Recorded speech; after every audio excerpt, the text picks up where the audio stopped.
नाजरीन, लाहौर के इलाका हंजरवाल गुलशन टाउन कूड़े के ढेर से 20 साला जवान साला लड़की की लाश बरामद होती है। उसे बेदर्दी के साथ कत्ल किया गया होता है। पुलिस जब तफ्तीश का आगाज करती है तो कातिल कोई और नहीं बल्कि मकतूला का अपना ही सुतेला बाप इस कत्ल में मुलव्विस निकलता है। इस अंधे कत्ल की वारदात को किस तरह से ट्रेस किया गया, हमारे साथ इंचार्ज इन्वेस्टिगेशन थाना हंजरवाल मोहसिन रफीक साहब मौजूद हैं। उन्हीं की जुबानी आपको ये सारा वाकया और कहानी सुनाते हैं। बहुत शुक्रिया मोहसिन साहब, आपने वक्त दिया। बड़ी एक अफसोसनाक इत्तला मिलती है, एक 20 साल लड़की की कूड़े के ढेर से लाश मिलती है।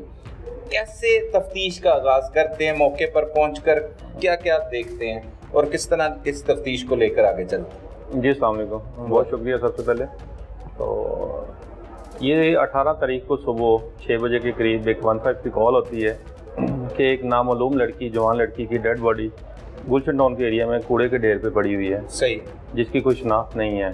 तो इस कॉल से फौरी तौर पर रिस्पॉन्ड करते हैं। मैं, मेरी टीम, मेरे डीएसपी साहब, एसपी साहब है इकबाल टोन, वो मौके पर रिस्पॉन्ड करते हैं और मौके पर जाते हैं तो देखते हैं कि एक नामालूम लड़की जिसकी कोई शनाख्त नहीं है वो एक कूड़े के ढेर पे पड़ी हुई है। लगभग उसकी उम्र 19-20 साल नजर आ रही है। ठीक है। जब उसकी बॉडी का मुलाजा करते हैं तो पता चलता है हमें कि उसके नाक और मुंह से खून बह रहा है। खून बह रहा होता है। खून बह रहा होता है और उसके गले पे निशान होता है जख्म का। ठीक है। निशान नजर आता है। सही। तो हम फौरी तौर पे पहले तो पीएफएसए की टीम को बुलाते हैं। क्राइम सीन यूनिट हमारी टीम जो है प्रोफेशनल्स की वो आती है ताकि मौके से जो एविडेंस है वो कलेक्ट करें। इस दौरान हम सबसे पहले कोशिश करते हैं कि इसकी आइडेंटिटी सामने आ सके, लेकिन लड़की के पास कोई आईडी कार्ड, कोई फ़ोन, मोबाइल, कोई आइडेंटिटी नहीं होती जहाँ से हमें पता चल सके ये लड़की कौन है। जी, वहाँ पे फिर हम सबसे लोग इकट्ठे हो जाते हैं। जी, मोहल्ला ये होगा। जी, जाहिर बात है जहाँ पे डेड बॉडी मिले फिर आवाम का इकट्ठा होना लाजिम है। तो मोहल्लेदार गुजरगाह क्योंकि सड़क थी तो वहाँ पे गुजरने वाले सारी आवाम इकट्ठी हो रही थी, लेकिन किसी की वो शनाख्त में नहीं आ रही। अच्छा, किसी की शनाख्त में नहीं। सही। तो इसके लिए फिर हमने सबसे पहले अपने सराउंडिंग, अपने थाना चेक किया, कोई ऐसी रिपोर्ट रात को कोई हुई हो, कोई गुमशुदगी की, कोई 15 की कॉल हुई हो, फिर वो हमारे थाने में कोई ऐसी रिपोर्ट दर्ज नहीं थी। फिर हमने साथ वाले थाने चोंग में, सब्जाजार, शेराकोट, नवाकोट, साथ मुस्फा टाउन जो लगते हैं, फिर उनसे हमने पता करवाया वायरलेस के जरिए, लेकिन उधर से भी कोई ऐसी इतला इस तरह की लड़की की गुमशुदगी की नहीं थी, दर्ज नहीं थी। ये हमारे लिए परेशान कौन था क्योंकि मर्डर भी ब्लाइंड था और डेड बॉडी भी अनआइडेंटिफाइड थी। अच्छा, हालात वाकया से मोहसिन साहब क्या लग रहा था कि किस तरह से कत्ल किया गया है? जैसे आप कह रहे हैं निशान है, किस गले में तेजधार आले से वार किया गया है या गला दबाया गया, क्या लग रहा था उस वक्त? जी बज़ाहिर यही नजर आ रहा था कि इसको किसी ने गला दबा के कत्ल किया है। ठीक है। हाँ जी, क्योंकि वो जो उसके गले पे जख्म का निशान था और उसके अलावा जो उसके मुंह और नाक से जाग और खून सा निकला हुआ था उससे पता चल रहा था कि इसका गला दबा के इसको मारा गया। ठीक है जी, ठीक है। अब वो पीएफएस से फोरेंसिक साइंस लेबोरेटरी और तमाम वहाँ पे टीमें पहुँच गई मौका पर, शायद इकट्ठे कर रहे हैं। हाँ जी, टीमें सारी आ गई, फिर उन्होंने अपनी एविडेंस कलेक्ट की, उसकी सैम्पलिंग ली, उसकी फोटोग्राफी की। तो इस दौरान अचानक एक लड़का आता है शहबाज नाम का। सही है। वो आके अचानक रोना शुरू कर देता है। हम देखते हैं कि ये कौन आया, तो जब हम उससे पूछते हैं तो वो अचानक वो बताता है कि ये मेरी बेटी है। अच्छा जी, मतलब लड़का है और उसकी बेटी है। हाँ, जो उसकी उम्र को 35-36 साल है। 35-36 हाँ जी। वो अचानक सामने आता है तो बताता है कि जी ये मेरी बेटी है। हम सारे अलर्ट हो जाते हैं। हम जब उससे सबसे पहले हमारा सवाल होता है कि तुम्हारा घर किधर है, वो घर बताता है कि साथ ही हमारा पहली गली में घर है। पहली साथ ही गली में? हाँ, वो तकरीबन जी 200 मीटर, 200-300-250 मीटर के फासले से उसका घर मुझे। और कितनी देर हो चुकी होती है? तब तक वो 2.5 घंटे तकरीबन हमें गुजर चुके होते हैं। तो वो सारे इलाके को पता होगा और जी बिल्कुल ऐसे ही बात पहुंच जानी चाहिए थी। बिल्कुल ऐसे ही। उससे फिर पूछा गया, सबसे पहले हमारा सवाल यह था कि तुम अब तक कहाँ थे? सही है। ये बच्ची कब से गायब है, तुम्हें कैसे पता चला? उसने बताया कि जी पहले तो उसने झूठ बोला कि मुझे मालिक मकान ने बताया, फिर उसने कहा कि मुझे किसी बच्चे ने बताया कि भी तुम्हारी बेटी वहाँ पे मरी पड़ी है। अच्छा। तो हमने पूछा कि भी दूसरा सवाल था कि ये कब से गायब है, ये आपको क्या पता है? उन्होंने कहा कल ये फैक्ट्री से वापस घर नहीं आई, 3-4 बजे फैक्ट्री से आती है, कल की ये घर नहीं आई। अच्छा, तो उसके बाद फैक्ट्री में काम करती थी? ये फैक्ट्री में हौजरी के अपनी माँ के साथ वहाँ पे काम करती। ठीक है, क्या वो नाम क्या बताता है वो उस वक्त, वो जो शहबाज नामी शख्स है कि ये मेरी बेटी है, इसका नाम क्या बताता है? वो बताता है कि इसका नाम अरूज है। अरूज है, फरीका उर्फ अरूज इसका नाम है। ठीक है, हाँ जी, 19 साल उसकी उम्र है। सही, वो इसका बताता है। और फैक्ट्री में मुलाजमत? जी, फैक्ट्री में मांगे मुलाजमत करती है। तो कल से ये आई नहीं, मुलाजमत के लिए गई है, वापस नहीं है? जी, मुलाजमत के लिए गई है, वापस नहीं है। और इसकी वालिदा? जो वालदा है, तो वो उसने बताया इसकी वालदा उकाड़े गई हुई थी, रिश्ता देखते हैं इसका। अच्छा, इसी शहबाज लड़की के का, बकौल मकबूला का? शहबाज ने बताया कि इसकी वालदा उकाड़ा रिश्ता देखने के लिए की गई है। इसने घर आना था लेकिन ये घर नहीं आई, कल से गायब है। तो अभी ये मुझे पता चला कि ये यहाँ पे मरी पड़ी है। ठीक है जी। फिर फर्दर आप आगे किस तरह लेके चलते हैं उसको, जी, तो लाश को पोस्टमार्टम के लिए? जी, मैं अर्ज करता हूँ। दूसरा हमारा सवाल था इससे कि कल की अगर ये मिसिंग है तो आपने इसकी रिपोर्ट क्यों नहीं कहीं दर्ज करवाई, थाने में या 15 पे या किसी भी अदारे को कोई रिपोर्ट या एप्लीकेशन या FIR क्यों नहीं करवाई आपने अभी तक? ठीक है, तो इस सिलसिले में वो खामोश था, उसके पास इस बात का कोई जवाब नहीं था। अच्छा, खामोश था। इस पे हम वो जो शहबाज नामी मुल्ज़िम था, जो सुज़ैला बाप था उसका, हमारे शक के दायरे में, सबसे पहले शक के दायरे में वो आ गया। अच्छा, हमें उस पर शक पड़ा कि भी हो ना हो कि जरूरी इसमें कोई ना कोई गड़बड़ है। ये जाए वकूआ पे ही आपको हाँ जी, पहला शक जो है वो शहबाज पर गुजरा? जी, क्योंकि पुलिस में हमारे कहते हैं कि जाए वकूआ खुद बोलता है। सही है। तो वो जब ये जाए वकूआ का विजिट किया गया, वहाँ पे हम ये हालात सारे देख रहे थे, तो इसका आना, इसकी मूवमेंट, इससे बातचीत करना, तो इससे हमारा पहला शक इस पे गुजर गया था कि ये इस क्लियर नहीं है, इसको क्लीन चिट नहीं दी जा सकती। सही। फिर हमने उसके बाद मौके की जो कार्रवाई होती है अस्पताल वो शुरू की, लाश को हॉस्पिटल शिफ्ट किया, उसकी FIR, फिर उसकी वालदा भी साथ, थोड़ी देर बाद उसकी वालदा भी आ गई, हकीकी वालदा आलिया बीबी, वो भी वही मौके पे ही आ गई। वो जो काड़े गई थी, वो यही बताती है मैं काड़े गई हूँ? जी, वो उसने पहले यही बताया कि मैं उकाड़े गई थी। अच्छा। तो मुझे इतला मिली है, मेरे खामन ने इतला दी थी, तो मैं वापस आ गई हूँ। तो अभी यहाँ पे पहुंची हूँ तो मुझे पता चला कि मेरी बेटी को किसी ने कत्ल कर दिया। ठीक है जी।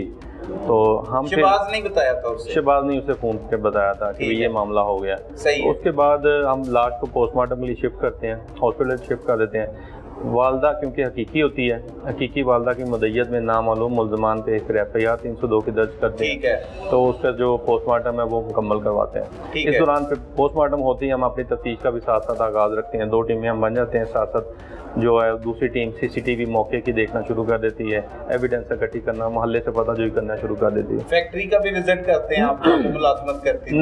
नहीं, फैक्ट्री से, क्योंकि हमें पता किया था हमने, उन्होंने बताया कि फैक्ट्री से ये दोनों माँ बेटी इकट्ठी गई हैं। अच्छा, दोनों ही काम करती जी, दोनों वालदा के साथ ये भी काम करती थी, ये दोनों इकट्ठी फैक्ट्री से निकली थी। सही है। वालदा इसको छोड़ के उकाड़े की तरफ निकल गई और इसको घर भेज दिया। ये फैक्ट्री किस चीज की? हौजरी की फैक्ट्री। जी, हौजरी की फैक्ट्री थी।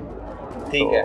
उसके बाद जब हम तफ्तीश का आगाज़ करते हैं, CCTV देखते हैं, CDRs लेते हैं, लोकेशन लेते हैं, सारा मोबाइल डाटा और जो टेक्निकल है तफ्तीश, उसको रवायती भी तफ्तीश को हम अमल में लाते हैं, लोकल इन्फॉर्मेशन इकट्ठी करते हैं। तो हमें पता चलता है कि इसका शहबाज नामी मुल्ज़िम का, ये जो एक्यूज़ है, इसका करैक्टर ठीक नहीं है। अच्छा। जब हम इसका रिकॉर्ड चेक करते हैं तो इस पे पहले शक के दायरे में आ जाता है, तो उस पे आप शुरू कर देते हैं? बिल्कुल शुरू कर देते हैं। जब हम उसका रिकॉर्ड देखते हैं तो पता चलता है हडियारा थाना में इस पे पहले भी 376 का पर्चा हुआ है शहबाज पे। अच्छा जी, हडियारा थाना में? हाँ जी, उस मुकदमे में ये चालान हो चुका है। अच्छा, जेल जा चुका है, ये ऑलरेडी रिकॉर्ड याफ्ता है। उससे मोहल्लेदारों से पता करते हैं। 376 मतलब जिना का। तो मजीद हम जब मोहल्ले से पता करते हैं तो पता चलता है कि इसका फैक्टर वाकई ठीक नहीं। ठीक है। वो कहीं ना कहीं ये अपनी इसी सौतेली बेटी के साथ भी फिजिकल रिलेशन में रहा है। अच्छा जी, मतलब ये आपको बाहर से पता लगना शुरू होता है सोर्सेज से? ये हमारे लिए बड़ी चौंका देने वाली खबर थी कि उसका तेला बाप एक पहले ही हमें शक पड़ रहा है कि ये मामला शायद इसके हाथ से हुआ है। उसके बाद दूसरी खबर ये मिल रही है कि रिलेशन में। जी, सही है। फिर हमने मजीद इसको तफ्तीश को जरा सीरियसली लिया। अभी तक आपने उससे हिरासत में नहीं लिया? नहीं, अभी तक नहीं। अभी हम अपनी investigation under the table side पे कर रहे हैं। ठीक है। इस दौरान FIR होते ही DI साहब हाफिज इरशाद रजा साहब इस वाक़े का नोटिस लेते हैं ब्लाइंड मर्डर का। वो फौरी तौर पर टीम तश्कील देते हैं, SP साहबा की ड्यूटी लगाते हैं। SP साहबा की निगरानी में हमारी टीम तश्कील दी जाती है। हम फिर वो टीम उस पर फौरी वर्किंग शुरू कर देते हैं। जब हम CCTV वगैरह हम चेक करते हैं तो ये हमें CCTV में नज़र आ जाता है। अच्छा जी। ये क्या करता है, ये अकेला जा रहा है, मोटरसाइकिल के आगे इसने कुछ सामान रखा हुआ है भारी, तो ये जाता है, 3 मिनट बाद ठीक वापस अकेला आ जाता है सामान छोड़ के। खाली हाथ मोटरसाइकिल पे वापस आ ये जाता। कहाँ की सीसीटीवी, किस रूट की, उसके घर? जी उसके घर से लेके जहाँ पे जायब हुआ दरमियान में कबाड़ खाना, तो उसका सीसीटीवी कैमरा लगा हुआ है। सही वो इन दोनों के दरमियान में पड़ता है। अच्छा, वो चादर क्या है, सामान वो नहीं पता नहीं लग रहा क्या है? हाँ नहीं, वो बस उस वक्त यही पता लग रहा है कि गड्डी आगे भारी रखी हुई है इसने, ये पता चलता है। सही है। फिर हम इसको हिरासत में ले लेते हैं, हम अफरान के नोटिस में देते हैं। आपको शुबा भी होता है कि हो सकता है ये लाश को ही लेके जा रहा हो? ये हमें बिल्कुल शक गुजरता है कि ये क्या मामला है। सही है। तो जब हम इसको हिरासत में लेते हैं, फिर इसकी तफ्तीश का प्रॉपर हम आगाज़ करते हैं। तफ्तीश का आगाज़ करते हैं तो ये मान जाता है। फौरी मान जाता है? तो नहीं, फौरी नहीं मानता, पहले हमें घुमाने की कोशिश करता है। अच्छा, पहले कोई बयानात भी दिए जैसे जी। मालूम वो बताता है कि मैंने किसी के साथ मिलकर जी पहले इसने ये बताया कि मैंने और इसके पिछले खामद आलिया के पिछले खामद शौकत ने, हम दोनों ने इसको मिलकर कत्ल किया। अच्छा, क्योंकि तो वजह पूछी आपने? जी वजह पूछी, क्योंकि ये लड़की जो है थी ये ठीक नहीं थी, इसका करैक्टर ठीक नहीं था, ये मोबाइल रखती थी, लड़कों से बातें करती थी, इसलिए हम दोनों ने पहले बापों ने मिलकर इसको कत्ल कर दिया। तो वो तो तलाक दे चुका था, तो फिर उसने क्यों कत्ल करना? इस दौरान हमें ये भी पता चलता है, जब हम इस चीज़ को भी मजीद देखते हैं, तो उस वालिद पे, शौकत पे, इसी लड़की के ज़िना के 2 पर्चे इसकी वालिदा ने उस पर भी करवाए हुए हैं। शौकत पे भी? जी, शौकत पे भी 2 FIR मकतूला के? जी, मकतूला की FIR हुई हैं। अच्छा क्या? अच्छा, वालिदा नहीं आपको मुद्दई मुकदमा नहीं कुछ बताती, कुछ उससे नहीं इंटरव्यू करते कि क्या हालात वाक़यात का जायजा लेने? मुद्दई मुकदमा एक्चुअली पहले खुद छुप रही होती है, क्योंकि